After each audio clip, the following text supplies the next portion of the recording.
1번 보시면 재무회계죠? 우리 재무제표에 뭐뭐뭐 있어요? 재무상태표, 손익계산서, 현금흐름표, 자본변동표, 주석. 그래서 1번, 2번 1번 맞고요. 그 다음에 2번 옆에다가 이렇게 적어주세요. 자본은 무슨 처리요? 상계 처리. 그래서 자산하고 부처는 상계하시면 안 돼요. 자본만 상계 처리예요. 그 다음에 우리 재무회계의 주된 목적은 뭐였죠? 외부예요, 내부예요? 외부. 원가회계의 주된 목적은요? 내부죠? 그래서 정답은 4번입니다. 왜냐면 우리 재무상태표 정의 어떻게 돼요? 일정 시점이잖아요. 근데 거기는 뭐라고 쓰여 있죠? 일정 특정 기간이라고 되어 있잖아요. 기간은 손익계산서예요. 그래서 정답은 4번입니다.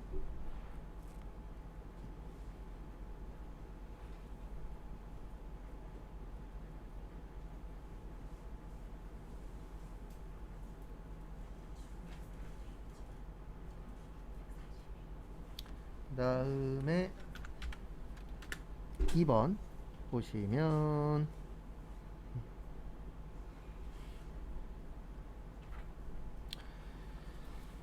재고자산이죠. 우리 재고자산의 주된 목적이 뭐예요? 판매입니다. 그래서 판매 목적이 재고자산이죠.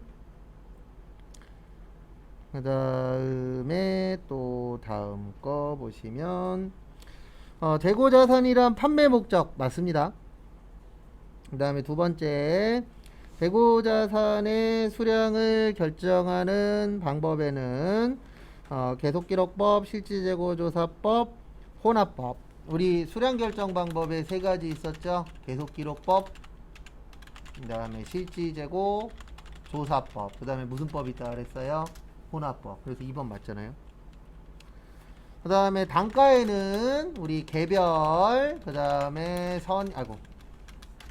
개별법, 선입선출법, 후입선출법, 가중평균법에 계속기록법 쓰면 뭐라고요? 이동평균법. 그 다음에 여기에다가 실질재고조사법 쓰면 무슨 법이요? 총평균법. 그래서 3번도 맞아요. 그래서 정답 4번이에요. 거꾸로 됐죠? 그러니까 제가 이렇게 외우라고 한 이유가 뭐냐면 솔직히 전산회계 1급에서는 이거밖에 안 물어봐요. 이동평균법하고 총평균법. 근데 세무는 이거 갖고도 나오거든요. 계속기록법 쓰면 뭐다. 그래서 그것 때문에 조금 더 폭넓게 외운 거지 딴 거는 없습니다.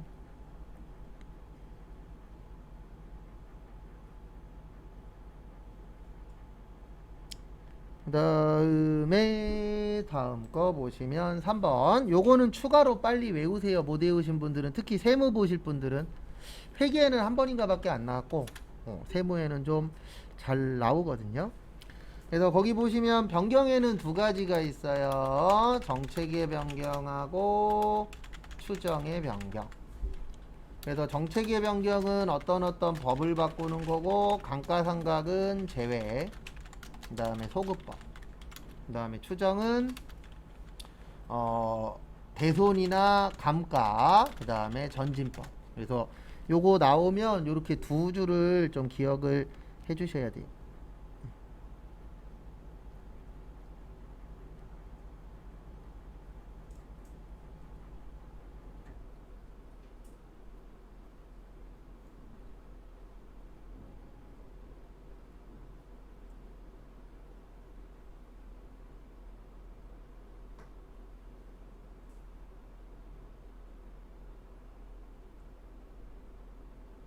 그래서 참고하시고.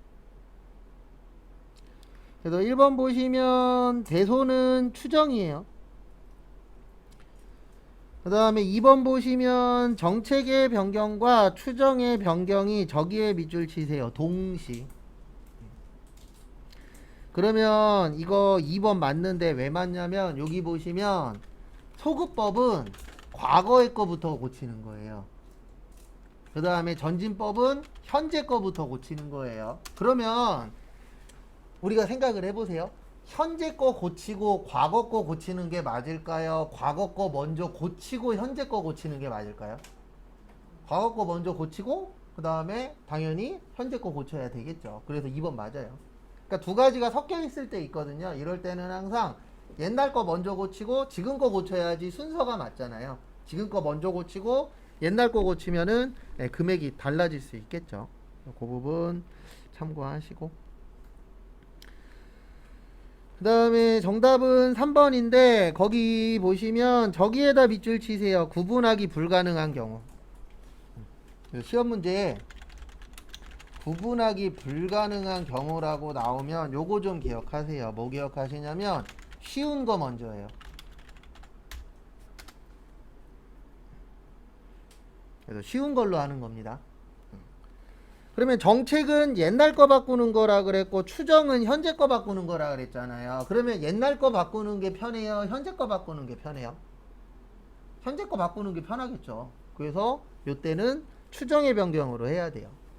그 다음에 이런 경우도 있어요. 자본적 지출과 수익적 지출을 구분하기 불가능한 경우. 요때는 무슨 적 지출로 하는 거냐면 수익적 지출. 왜 그러냐면 자본적 지출은 자산이고 수익적 지출은 비용이에요. 우리 자본적 지출이면 무슨 처리한다 그랬어요? 자산 처리. 그 다음에 수익적 지출이면은 비용 처리하는데 수선비나 차량 유지비라고 했었었죠. 그러면은 자산은 내년으로 2월 된다 그랬잖아요. 그러니까 내년까지 신경 써야 되고 비용은 언제로 끝나죠? 올해로 끝나죠. 그러면 생각해 보세요. 올해로 끝나는 게 편해요? 내년까지 이어지는 게 편해요?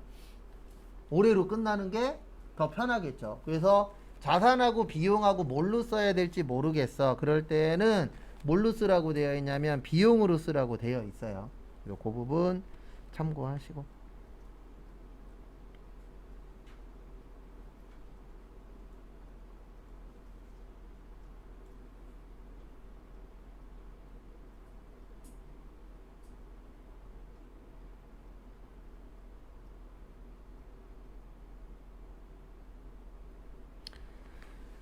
그래서 정답은 3번입니다. 그 다음에 이익 조정을 주된 목적으로 하시면 안 돼요. 왜냐면 이익을 조정하는 거는 잘못된 행동이잖아요. 그래서 정답은 3번. 그 다음에 4번 틀리신 분은 그냥 열심히만 하시는 거예요. 4번 같은 거 나오면 그냥 여기 가서 치라니까요. 종류 물어보면 머리로 풀지 마세요. 종류 물어보면 손으로 푸세요.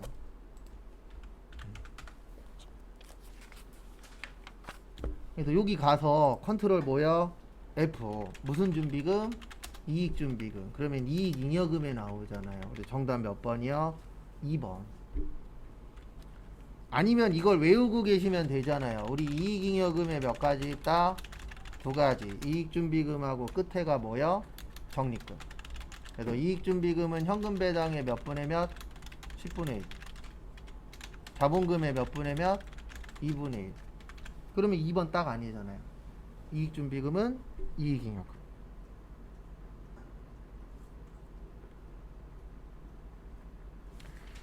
그 다음에 5번 저기에다가 밑줄 치세요. 단기매매증권, 매도가능증권 셋 다, 그 두 가지 다 보여드릴게요.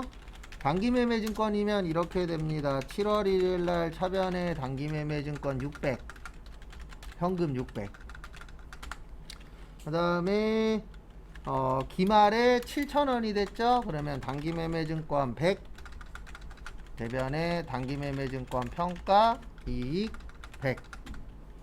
그 다음에 이걸 7,500원에 팔았대요. 얼마에 팔았대요? 7,500원 6월 30날. 그러면 차변의 현금 750 대변의 단기매매증권 얼마요? 700. 그 다음에 대변의 단기매매증권 무슨 이익?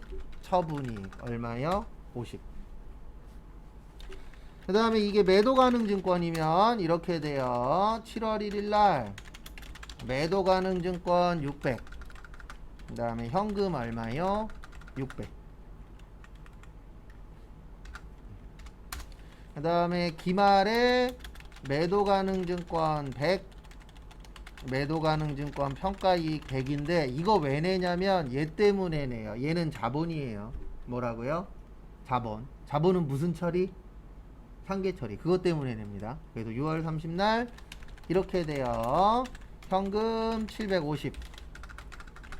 그 다음에 매도 가능 증권 700. 근데 얘 있었죠.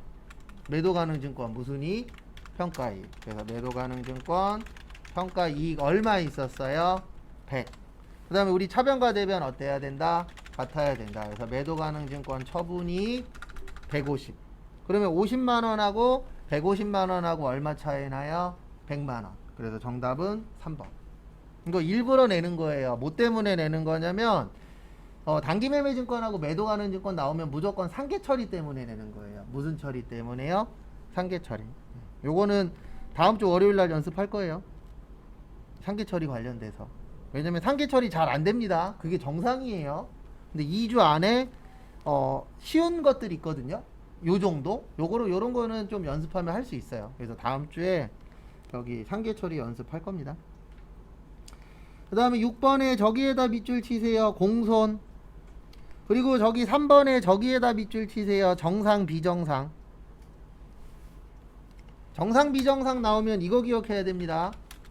우리 정상적일 때 매출 원가에 뭐 한다? 과산한다. 회기 처리는 안 한다. 그 다음에 비정상적일 때 뭘로 처리한다? 영업 외비용.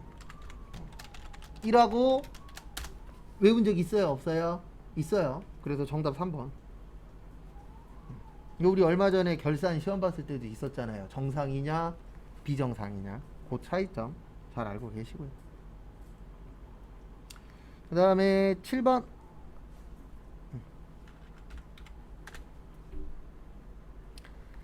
7번은 저기에다가 밑줄 치세요. 제조 간접비. 그 다음에 두 번째 줄에 세 번째 줄에 노무비 기준.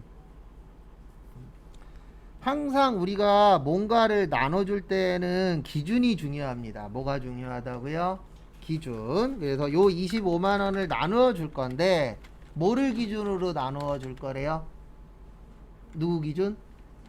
네, 거기에 있는 여기 노무비를 기준으로 나누어 줄 거래요. 그러면 항상 제가 분수 쓸 때는 이렇게 생각을 하셔야 돼요.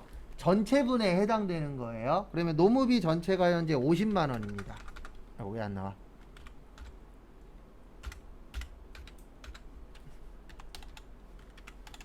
(50만원이고) 그 다음에 지금 구하라는 게 A 구하래요? B 구하래요? B 구하래요. 뭐 구하래요? B. B는 50만원 중에 얼마예요? 20. 그러니까 항상 이렇게 되는 거예요. 전체분에 해당되는 거. 그래서 우리 계산하시다 보면 이거 많이 볼 거예요. 12분의 3, 뭐 12분의 4. 그래서 날짜 계산 한 적 있어요? 없어요? 있죠. 그거 할 때에도 1년의 전체가 12달이잖아요. 그래서 뭐 12분의 4 이런 식으로 계산을 하는 겁니다. 그래서 항상 나누어 줄 때 제가 분수 쓰면은 전체분에 해당되는 거예요. 라고 기억을 해 주셔야 됩니다. 그럼 얼마 나오냐면 10만원 나와요. 근데 답은 10만원 아닙니다. 저기에다 밑줄 치세요. 두 번째 줄에 단기 총. 단기 뭐요? 총. 우리 단기 총 제조 원가는 이렇게 구해요. 직접 재료비 더하기 직접 노무비 더하기 직접 경비 더하기 제조 간접비. 그래서 거기 보시면 재료비가 60, 그 다음에 노무비가 20, 그리고 좀 전에 얼마 나왔죠? 10만원 나왔죠? 그러면 60에 20에 10 더하면 얼마 나와요? 90만원 나와요. 그래서 정답은 1번인데 1번이 중요한 게 아니고 우리가 간접비는 나눠줘야 됩니다. 근데 왜 나눠줘야 되냐면 간접 그러면 혼자 쓴 거라고요? 같이 쓴 거라고요? 같이 쓴 거예요. 같이 쓴 거는 혼자 내야 된다? 나눠서 내야 된다? 나눠서. 그래서 같이 쓴 건 항상 나누는 겁니다. 그래서 아파트 사시면은 엘리베이터비 나눠서 내죠. 공동전기료 나누어서 내죠. 왜요? 혼자 안 썼잖아요. 근데 전기요금이나 이런 건 혼자 썼으니까 혼자 내잖아요. 난방비도 내가 썼으니까 내죠. 근데 이거 알고 계십시오. 난방비 엉망인 아파트들이 생각보다 많을 겁니다. 다들 조용조용해서 그러지. 저도 그 아파트 관리 관련돼서 공부를 했었는데 예전에 그 누구냐 김부선 씨 한번 난리 난 적이 있었죠. 그게 김부선 씨가 잘못한 게 아니고 예, 그 옛날부터 있었던 일이에요. 근데 김부선 씨가 이제 난리 쳐서 이슈화 된 거지. 아파트 관리 사무실에서 귀찮으니까 안 고친대요. 그리고 특히 이런 경우도 있대요. 그 아파트에서 힘 있는 사람들 있잖아요. 그러면 그 집 거는 일부러 고장 낸대요. 잘 보이려고. 근데 이게 1, 2년 된 얘기가 아니고 되게 오래된 얘기라 그러더라고요. 그 전부터 있었는데 이슈화를 시켰던 거죠. 뭐 욕은 욕대로 먹고 끝나긴 했지만. 그래서 항상 나누는 거는 정확하게 계산을 해 주셔야 돼요. 그 다음에 8번 요렇게 적으시면 됩니다. 첫 번째 거 밑에다가 변동비, 거기 8번에 그 첫 번째 그래프 있잖아요. 거기에다가 무슨 비라고 쓰세요? 변동비. 그 다음에 두 번째 거에다가 고정비, 그 다음에 세 번째 거에다가 준변동비, 네 번째 거에다가 준고정비. 그래서 정답은 2번입니다. 왜 2번이냐면 우리 총변동비는 증가한다, 단위당 변동비는 뭐하다? 일정하다. 그 다음에 총고정비는 일정하다, 단위당 고정비는 감소한다. 조업도가 뭐 할 때요? 증가할 때. 근데 거기 2번에 보시면 단위당 원가가 일정한 고정비래잖아요. 고정비는 단위당이 일정하지 않습니다. 맞죠? 여기 감소잖아요. 그래서 정답 몇 번이에요? 2번이에요. 그냥 말장난 문제예요, 요 문제는. 그래서 어떨 때 어떻게 되는지.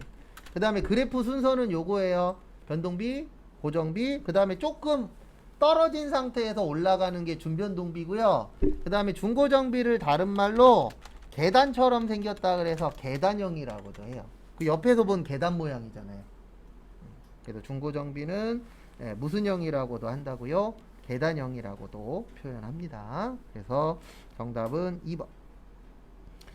그 다음에 9번은 저기에다가 밑줄 치세요. 첫 번째 줄에 예정, 그 다음에 두 번째 줄에 실제, 그 다음에 배부 차이가 얼마나 하신대요? 10만원. 그래서 이렇게 나오면 이렇게 하세요. 배부는 노동시간당, 예정은 노동시간당 1000원. 그 다음에 실제는 몇 시간 일했대요? 1000시간. 그 다음에 10만원 무슨 배부? 과대 배부.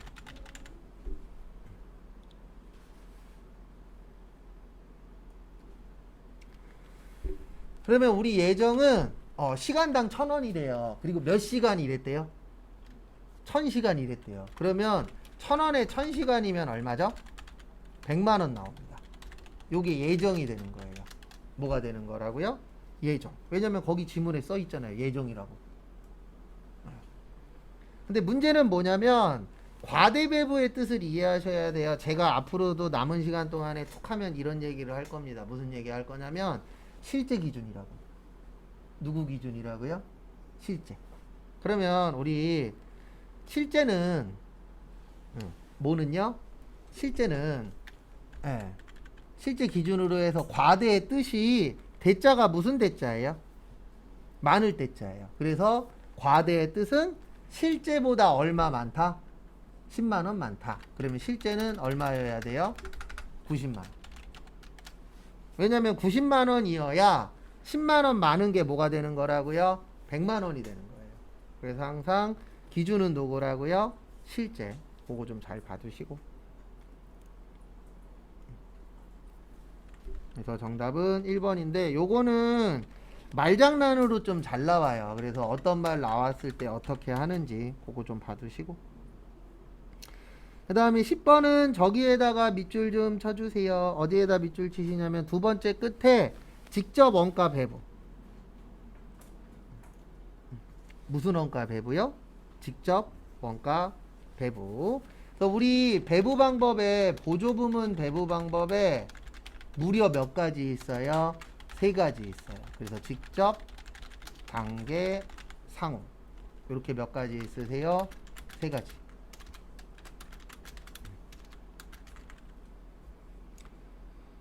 그래서 직접은 보조부문 상호 간의 용역수수 관계가 뭐 할 때요? 중요하지 않을 때. 그 다음에 단계는 배부 순서 정하고 직접 배부와 상호 배부의 무슨 단계요? 절충. 그 다음에 상호는 가장 정확, 계산은 복잡.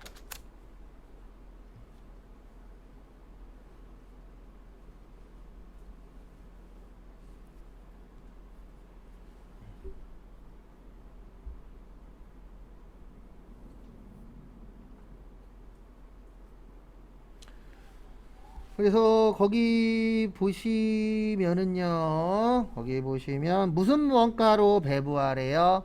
직접 원가. 무슨 원가요? 직접 원가. 그래서 이렇게 하시면 됩니다. 어떻게 하시면 되냐면 거기에서 이렇게 하시면 돼요. 지금 나눠줘야 되는 게 수선 부문과 동력 부문에 60만 원과 63만 원이 있다라고 되어 있죠. 그러면 60만 원 곱하기 지금 수선하는 거예요. 뭐 하는 거라고요? 수선. 수선이 현재 60만 원 있다 그랬잖아요. 그래서 60만 원 곱하기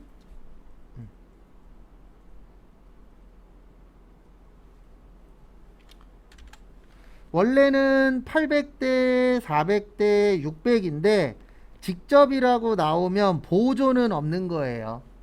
뭐는 없다고요? 보조는 없는 겁니다. 그래서 어떻게 되냐면 1200분의 800.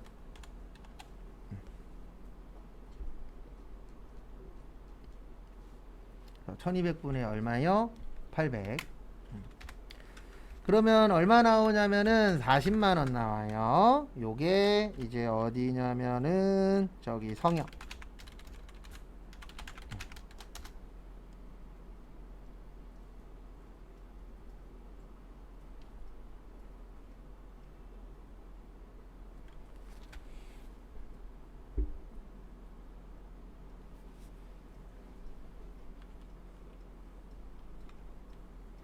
그 다음에 60만원 곱하기 1200분의 얼마요? 아이고 1200이 안 들어갔구나. 400. 그러면 20만원. 요 20만원이 조립.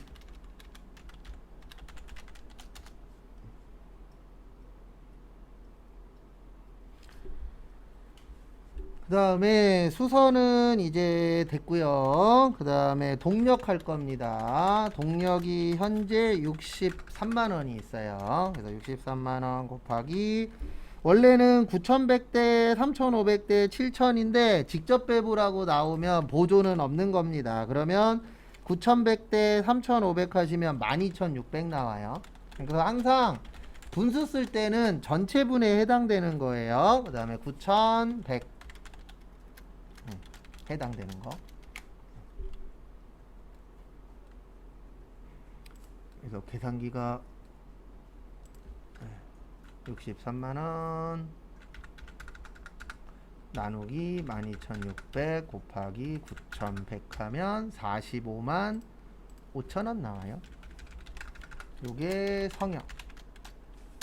그래서 일단 정답은 3번입니다. 그 다음에 63만원 곱하기 12600분의 3500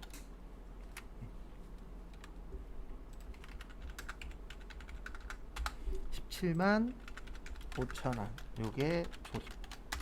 그리고 얘는 무조건 연습해서 내 걸로 만들어놔야 시험장 가서 맞추실 수 있습니다. 근데 만약에 시험장 갔는데 기억 안 나, 그러면 어쩔 수 없이 찍는 수밖에 없어요.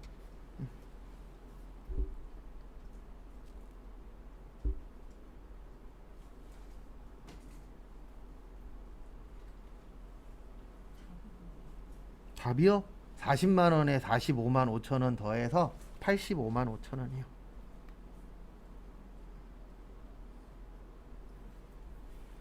그 다음에 11번. 11번은 암기 문제요. 그래서 저기에다가 밑줄 치세요. 과세표준에 포함하는 항목이 아닌 것. 우리 이거 외운 적 있죠? 과세표준에 포함하지 않는 것이라고.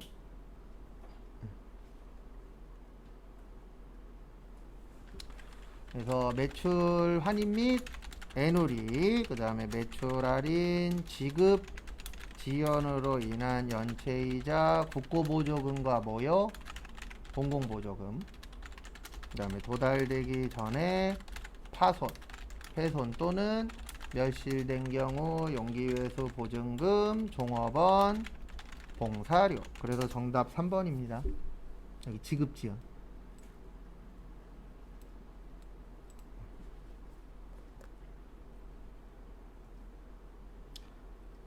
그 다음에 12번 맞추는 방법 알려드릴게요. 여기로 들어오세요.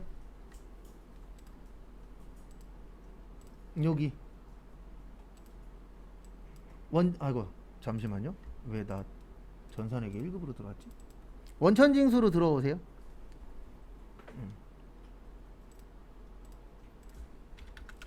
어디로 들어오시라고요? 원천징수. 급여 자료로 오세요. 그 다음에 여기 누르세요. 수당공제.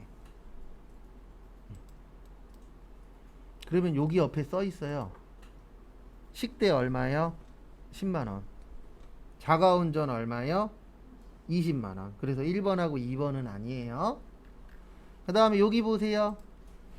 어떻게 하시면 되냐면 여기에다 치면 돼요. 어떻게 치냐면 비과세에 F2 누르면 떠요.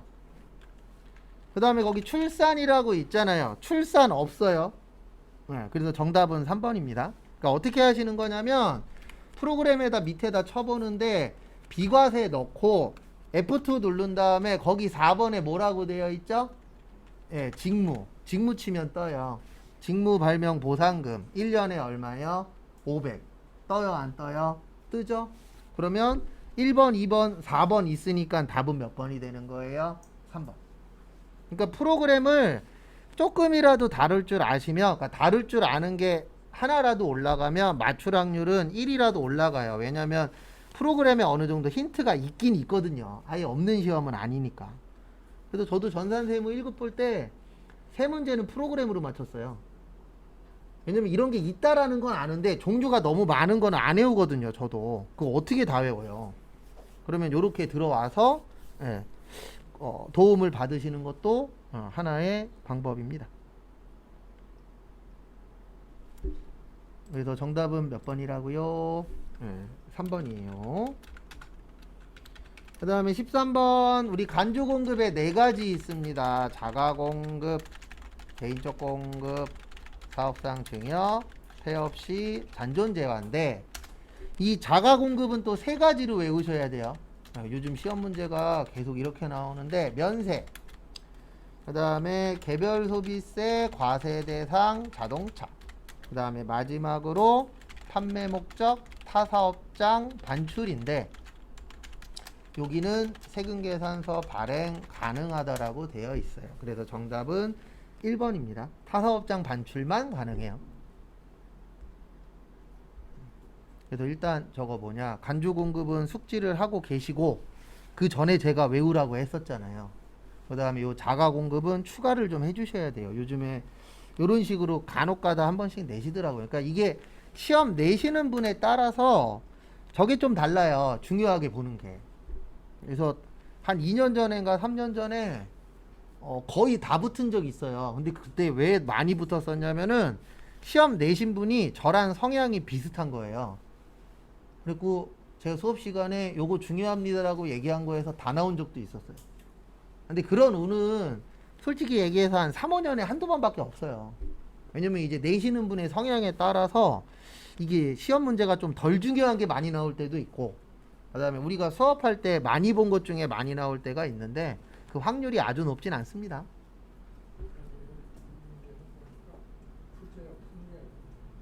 출제자 오는 거예요? 근데 어쨌든 품위가 너무 심하신 분은 본인 자랑하려고 시험 내시는 분이 간혹가다 있어서. 예. 저희 시험은 근데 다른 시험에 비해서는 좀 덜 꼬는 편이긴 해요. 예. 근데 이게 참고로 덜 꼬는 거예요. 예. 진짜 꼬는 시험 한번 봐보시면 여기 계산 문제 하나 푸는데 공식이 4개 필요하고 사자 돌림이긴 하지만 그런 시험은 진짜 머리 터져요. 근데 저희 시험은 이론은 다른 시험에 비해서는 덜 꼬는 편이기는 해요. 그래도 쉽진 않지만 근데 원래 이론은 다 그렇더라고요. 그 다음에 14번 필요경비에다 밑줄 치시고 요거 배운 적은 없는데 정답은 일단 4번입니다. 일단 필요경비 그러면 비용 처리하는 거예요. 우리가 일반적으로 필요경비 그러면 비용이라고 보시면 돼요. 우리가 공부할 때에는 뭘로 보시면 된다고요? 비용. 그래서 1번 해당 사업에 직접 종사하고 있으면 배우자의 급여 됩니다. 근데 종사하고 있지 않으면 안 돼요. 그러니까 일 안 하는데 돈 받아 가시는 분들이 있어요, 없어요? 있죠. 항상 그런 게 문제가 되는 겁니다. 실제 일하시는 분은 당연히 일했으니까 돈 받아 가시는 게 맞죠? 그래서 1번 맞고요. 그 다음에 판매한 상품 제품의 보관료 포장비 운반비 맞습니다. 그리고 3번은 저기에다 밑줄 치세요. 운행 기록을 작성해야 돼요.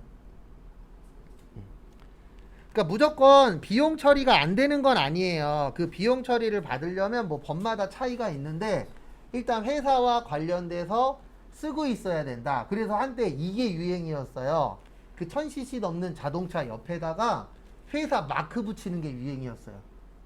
왜냐면 회사 업무용 차로 인정을 받아야 비용 처리 해주겠다. 뭐 이런 것들이 있었거든요. 운행 기록 작성하고 이게 회사 업무에 쓰는 거면은 인정을 해주겠다. 그래서 한때 뭐가 유행이었냐면 회사 업무용으로 쓰는 것 중에 가장 쉬운 게 그거거든요. 옆에다가 회사 마크나 회사 이름을 뭐 하는 거예요? 붙여버리는 거예요. 그러면 이게 회사 업무에 사용된다. 이런 식으로 인정받았을 때가 있었거든요. 근데 저게 중요합니다. 운행 기록을 꼭 작성해야 돼요. 그래서 몇 월 며칠 몇 시 몇 분에 어디 갔다 왔다. 누가 썼다. 이런 것들이 다 작성이 되어 있어야 됩니다. 그래서 정답은 4번이세요. 새마을금고에 지출한 기부금은 필요경비로 인정을 안 해줍니다. 근데 배운 적 없고 교재에도 없어요. 그 다음에 15번에 저기에다 밑줄 치세요. 경정. 일단 요거는 아셔야 돼요. 뭐는 아셔야 되냐면 우리 수정세금계산서 언제 발행하죠? 언제 수정해요? 잘했을 때, 잘못했을 때? 잘못했을 때. 당연히 우리가 수정이라는 건 고치는 거잖아요. 근데 언제 고쳐야 돼요? 잘했을 땐 고칠 필요 없죠. 잘못했을 때는 고쳐야 되겠죠? 그래서 1번 수정세금계산서는 반드시 때문에 틀린 거예요. 1번 틀린 겁니다. 우리 전자세금계산서 발행 의무자라고 있어요. 뭐라고 있어요? 전자세금계산서 발행 의무자. 그래서 일단 무조건 이분들은 전자로 발행해야 돼요.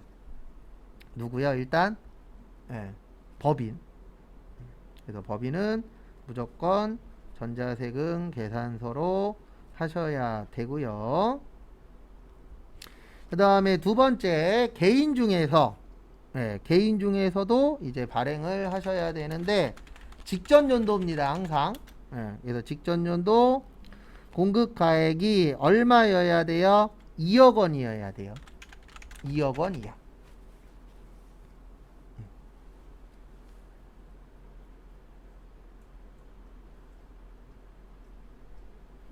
그래서 반드시 때문에 틀린 겁니다. 무조건 해야 되는 건 아니에요. 2억 원보다 작으신 분들은 2억 원 이하가 아니고 죄송합니다. 2억 원 초과. 2억 원 이하면 발행 안 해도 돼요. 그래서 2억 원 넘으시는 분들은 발행을 하도록 되어 있습니다.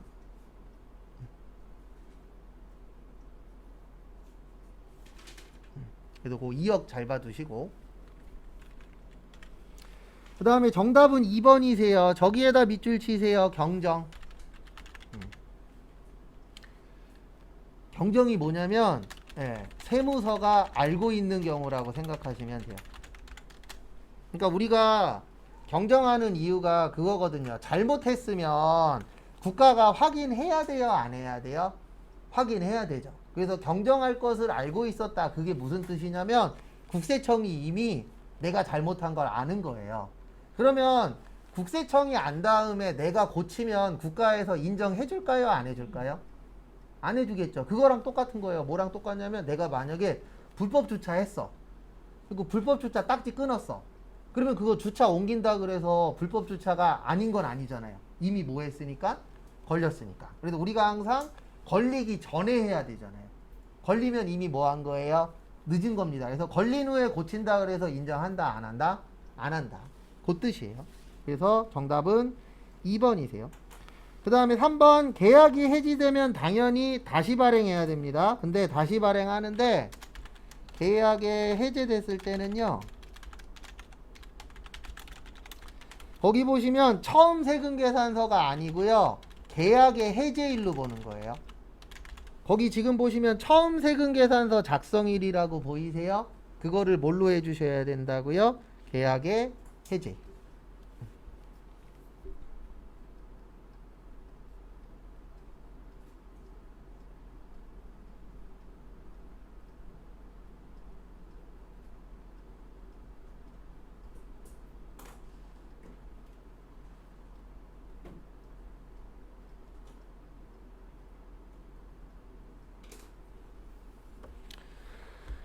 그래서 참고하시고, 그래서 정답은 몇 번이세요? 2번. 그리고 잠깐만 쉬었다가 12시 40분에 분계 풀고, 오늘 분계까지만 하면 될 것 같아요. 그 다음에 다음 주에 저기 못 푼 거 풀고, 그 다음에 나머지 거 진행하면 될 것 같습니다.